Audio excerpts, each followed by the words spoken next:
नमस्कार दोस्तों। आज मैं लेकर आया हूं आप सबके लिए गौतम बुद्धा के जीवन से जुड़ी रोमांचक और रहस्यों से भरी एक और कहानी। तो आइए बिना किसी देरी के शुरू करते हैं। गौतम बुद्ध के अनुसार जीवन में शांति तभी संभव है जब व्यक्ति अपने भीतर के विकारों को समाप्त करके मानसिक संतुलन और आंतरिक सुख की ओर बढ़े। बुद्ध की शिक्षा ने यह स्पष्ट किया कि बाहरी दुनिया में होने वाली घटनाएं हमारे मानसिक शांति को प्रभावित कर सकती हैं, लेकिन हम अपनी आंतरिक स्थिति को सशक्त बनाकर शांति पा सकते हैं। एक बार बुद्ध अपने शिष्यों के साथ एक गांव में यात्रा कर रहे थे। रास्ते में एक छोटे से गांव के पास एक पेड़ के नीचे ठहरने का निर्णय लिया। गांव के लोग उन्हें देखकर चौंक गए, क्योंकि बुद्ध का रूप शांत और सौम्य था। उन्होंने सोचा, यह व्यक्ति इतना शांत कैसे रह सकता है, जबकि हमारे जीवन में हर दिन समस्याएं आती रहती हैं। गांव के एक युवक जिसका नाम नंदन था, बुद्ध के पास आया और उन्हें अपनी परेशानियों के बारे में बताने लगा। नंदन ने कहा, गुरु, मेरा जीवन हमेशा समस्याओं से भरा हुआ है।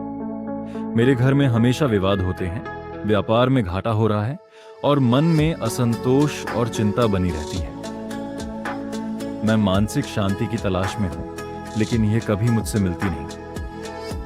बुद्ध ने नंदन को शांतिपूर्वक सुना और फिर उससे पूछा, नंदन, क्या तुमने कभी अपने जीवन में किसी चीज को खोते हुए महसूस किया है? नंदन ने थोड़ी देर सोचा और फिर उत्तर दिया, हाँ, एक बार मेरे पिता ने मुझे मेरे व्यापार के लिए कुछ पैसे दिए थे, लेकिन मैं उन्हें गंवा बैठा। उस समय मुझे बहुत दुख हुआ था, लेकिन अब मुझे समझ में आता है कि उस पैसे का खोना सिर्फ एक भौतिक वस्तु का खोना था। मेरी परेशानी तब थी जब मैंने उस घटना को अपनी मानसिक शांति से जोड़ दिया। मैं समझ नहीं पा रहा था कि क्यों मुझे उस घटना के बाद हमेशा चिंता रहती थी। बुद्ध मुस्कुराए और बोले, नंदन, तुम्हारी परेशानी यही है कि तुम बाहरी घटनाओं से अपनी आंतरिक शांति को जोड़ देते हो। जीवन में कोई भी वस्तु, व्यक्ति या घटना स्थायी नहीं है। अगर तुम अपनी शांति को बाहरी स्थितियों से जोड़ोगे तो हमेशा परेशान रहोगे। असली शांति तभी मिलेगी जब तुम अपनी आंतरिक स्थिति पर नियंत्रण पाओगे। बुद्ध ने नंदन को एक उदाहरण दिया। कल्पना करो कि तुम एक शांत तालाब के किनारे खड़े हो और किसी ने उसमें पत्थर फेंका। क्या तुम उम्मीद करोगे कि तालाब का पानी तुरंत शांत हो जाएगा? नहीं, पानी कुछ समय तक हिलता रहेगा।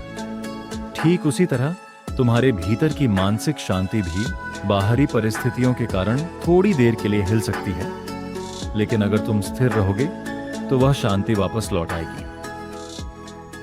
नंदन को बुद्ध की बात समझ में आ गई। उसने ठान लिया कि वह अब किसी भी बाहरी समस्या को अपनी मानसिक शांति से जोड़कर नहीं देखेगा। वह भीतर से शांत रहने की कोशिश करेगा, चाहे बाहर कुछ भी हो। कुछ समय बाद नंदन ने महसूस किया कि उसकी जीवन की समस्याएं वैसे की वैसी थीं, लेकिन अब उसने उन्हें एक नए दृष्टिकोण से देखा।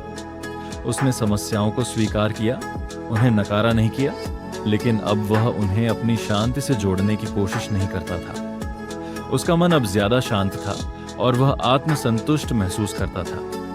गौतम बुद्ध ने नंदन से कहा, यही असली शांति है। जब तुम बाहरी दुनिया की घटनाओं से परे अपनी आंतरिक स्थिति को नियंत्रित कर पाते हो, तभी जीवन में शांति आती है। इस प्रकार बुद्ध की शिक्षा ने नंदन को यह समझाया कि जीवन की असली शांति हमारे भीतर से आती है और बाहरी परिस्थितियां उसे प्रभावित नहीं कर सकती जब हम मानसिक रूप से मजबूत और संतुलित होते हैं। ऐसी ही मजेदार और रोमांचक कहानियों के अभी सब्सक्राइब करें हमारे चैनल आर्यन स्टोरीज को। और आपको ये कहानी कैसी लगी हमें कमेंट करके जरूर बताएं और वीडियो को लाइक एंड शेयर करना ना भूलें। तो मिलते हैं अगले वीडियो में। धन्यवाद।